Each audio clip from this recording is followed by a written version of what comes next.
Rabu Menulis seri ke-6. Halo teman pemilih, jumpa kembali dengan Bu Menul, yaitu sebuah program Rabu Menulis. Pada seri yang ke-6 ini kita akan belajar tentang bagaimana cara menulis notulen rapat yang baik. Namun sebelumnya saya akan memberikan sebuah pengetahuan tentang peluluhan fonem atau huruf pada kata dasar berawalan K, P, T, dan S. Nah, hal ini penting karena dalam percakapan sehari-hari kita banyak sekali menemukan kesalahan atau kebingungan bagaimana kita menerapkan dalam percakapan sehari-hari.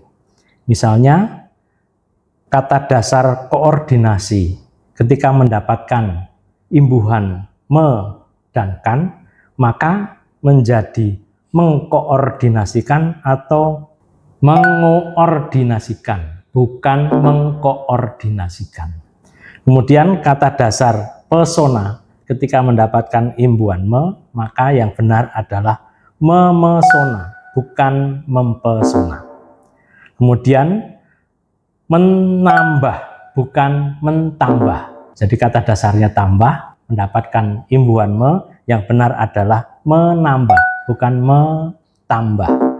Kemudian kata dasar sukses ketika mendapatkan imbuhan me dan kan, yang benar adalah menyukseskan, bukan mensukseskan. Kemudian kata dasar populer ketika mendapatkan imbuhan me dan kan, yang benar adalah memopulerkan, bukan mempopulerkan. Kemudian kata dasar teror ketika mendapatkan imbuhan me, yang benar adalah meneror, bukan menteror. Kemudian kata dasar kritik kita mendapatkan imbuhan me, yang benar adalah mengkritik, bukan mengkritik. Kemudian kata dasar protes ketika mendapatkan imbuhan me, yang benar adalah memprotes, bukan memprotes. Kemudian kata dasar stabil ketika mendapatkan imbuhan me dan kan, itu menjadi menstabilkan, bukan menyetabilkan. Kemudian kata dasar transfer ketika mendapatkan imbuhan me menjadi mentransfer, bukan mentransfer. Kemudian kata dasar koleksi untuk menunjukkan pelakunya, yang benar adalah pengoleksi, bukan pengkoleksi. Kemudian kata rajin untuk menunjukkan pelakunya, yang benar adalah perajin, bukan pengrajin. Kemudian tambak ketika ingin menunjukkan siapa pelakunya, yang benar adalah penambak, bukan petambak. Dan kemudian kata dasar silat, pelakunya adalah pesilat, bukan pensilat, ya, dan seterusnya. Nah, ada beberapa patokan yang dapat kita gunakan ketika kita mendapatkan kata dasar dengan awalan K, P, T, dan S, yaitu kata dasar yang berawalan huruf konsonan tunggal K, P, T, dan S menjadi luluh jika mendapatkan imbuhan me dan p. Dengan kata lain, jika huruf kedua pada kata dasar tersebut adalah huruf vokal, maka akan luluh. Kemudian kata dasar yang berawalan huruf konsonan ganda tidak luluh jika mendapatkan imbuhan me dan p. Meskipun demikian, ada beberapa pengecualian untuk kata-kata tertentu yang sudah dipakai secara umum. Misalnya, yang benar adalah kata mempunyai, bukan memunyai. Kemudian me plus kaji bisa menjadi mengaji, bisa mengkaji. Kalau mengaji itu artinya membaca Al-Quran, kemudian kalau mengkaji itu menganalisa, meneliti, menelaah. Nah, jadi bisa mempunyai makna yang berbeda. Nah, sekarang tiba saatnya kita belajar bagaimana cara menulis notulen rapat yang baik. Namun sebelumnya kita perlu menjelaskan tentang pengertian kata notulen, notula, notulis, dan notulensi. Notulen itu sama dengan notula, yang artinya dokumen resmi atau naskah dinas yang dihasilkan dari suatu rapat yang berisi poin-poin penting, kesimpulan, keputusan, dan tindak lanjut suatu kegiatan. Atau juga dapat diartikan sebagai sebuah catatan ringkas tentang proses jalannya sebuah rapat atau persidangan yang memuat hal-hal yang dibahas atau diputuskan. Notulen biasanya ditulis dengan gaya penulisan yang ringkas, padat, dan sistematis. Kemudian notulis adalah orang yang membuat notulen. Kemudian untuk kata notulensi adalah sebuah kata yang salah atau tidak baku. Oleh karena itu, sebaiknya dihindari untuk menggunakan kata tersebut. Nah, sebenarnya seberapa pentingkah notulen rapat itu?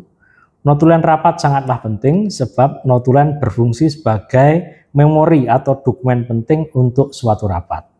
Notulen rapat yang baik sangat membantu kita untuk mengingat kembali agenda dan keputusan apa saja yang telah dibahas atau telah diambil dalam suatu rapat. Juga berfungsi untuk menginformasikan kepada orang yang berhak namun tidak hadir dalam rapat, serta berfungsi untuk menemukan kembali dokumen penting suatu lembaga untuk kepentingan evaluasi pada masa yang akan datang. Kemudian bagaimana sih ciri-ciri notulen rapat yang baik? Yaitu ringkas, objektif, akurat, cepat dan terkini, serta terstruktur. Ringkas artinya tidak bertele-tele, namun memuat poin-poin penting. Objektif artinya hanya mencatat fakta, bukan opini dari si pembuat notulen. Akurat artinya memberikan informasi yang benar tentang suatu agenda yang dibahas dalam rapat. Kemudian cepat dan terkini artinya segera dibagikan setelah rapat selesai, yakni untuk mendorong sebuah tindakan yang segera. Kemudian terstruktur artinya mengikuti format yang sistematis, runtut, dan mudah dipahami, yaitu mengelompokkan informasi berdasarkan topik yang dibahas. Kemudian bagaimana ciri-ciri notulen rapat yang terstruktur? Yaitu sederhana, jelas, tepat, dan rapi. Sederhana artinya mudah dipahami oleh siapa saja yang membaca. Jelas artinya menggunakan bahasa yang tepat dan mudah dimengerti.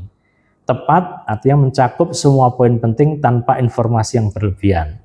Serta rapi artinya memiliki format yang teratur sehingga mudah dibaca. Sekarang bagaimana cara membuat notulen rapat yang baik? Yaitu ada tahap sebelum rapat, pada saat rapat, dan setelah rapat. Nah, sebelum rapat, sebaiknya kita siapkan agenda. Kita ketahui topik atau agenda apa saja yang akan dibahas dalam rapat. Kemudian kita siapkan daftar hadir, siapa saja yang akan hadir dalam rapat itu. Setelah itu kita siapkan peralatan, seperti alat-alat mencatat seperti buku, laptop, atau aplikasi perekam jika diperlukan. Kemudian pada saat rapat, yang perlu kita lakukan adalah kita menulis kepala atau tajuk, yaitu kita tuliskan judul rapat, agenda, peserta, tanggal, waktu, dan kapan selesai rapat itu, serta di mana lokasi dilaksanakan rapat tersebut. Kemudian catat poin-poin penting, tangkap gagasan utama, diskusi yang relevan, dan keputusan yang diambil dari setiap agenda. Jangan menyimpang ke hal-hal detail yang tidak relevan. Kemudian bukan opini tapi fakta, yaitu tulis hanya fakta dan keputusan objektif, hindari opini pribadi kita. Kemudian buat langkah dan tindakan, yaitu tuliskan dengan jelas tindakan nyata apa yang harus dilakukan, siapa penanggung jawabnya, dan kapan tenggat waktunya. Kemudian peserta rapat kita catat siapa peserta rapat yang tidak hadir.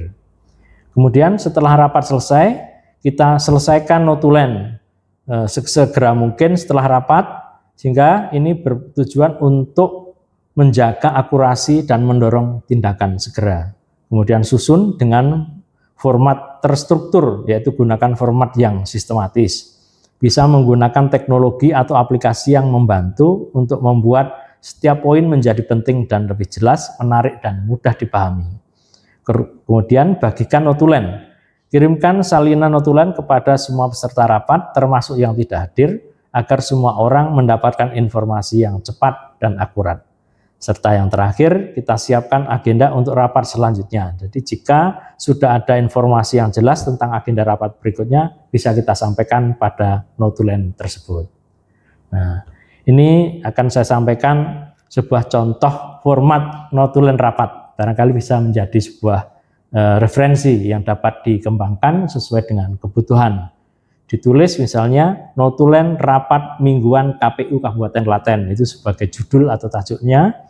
Kemudian di bawah diberi keterangan hari, tanggal, waktu, tempat, agenda, pimpinan rapat, peserta rapat, siapa saja dan yang tidak hadir siapa. Baru di bagian bawah itu mencakup tentang agenda yang dibahas, yaitu agenda apa yang dibahas, diskusi yang berlangsung seperti apa, kemudian keputusan yang diambil apa, lalu tindak lanjut itu dilakukan oleh siapa penanggung jawabnya, kemudian kapan batas waktu agenda itu atau kegiatan itu akan dilaksanakan.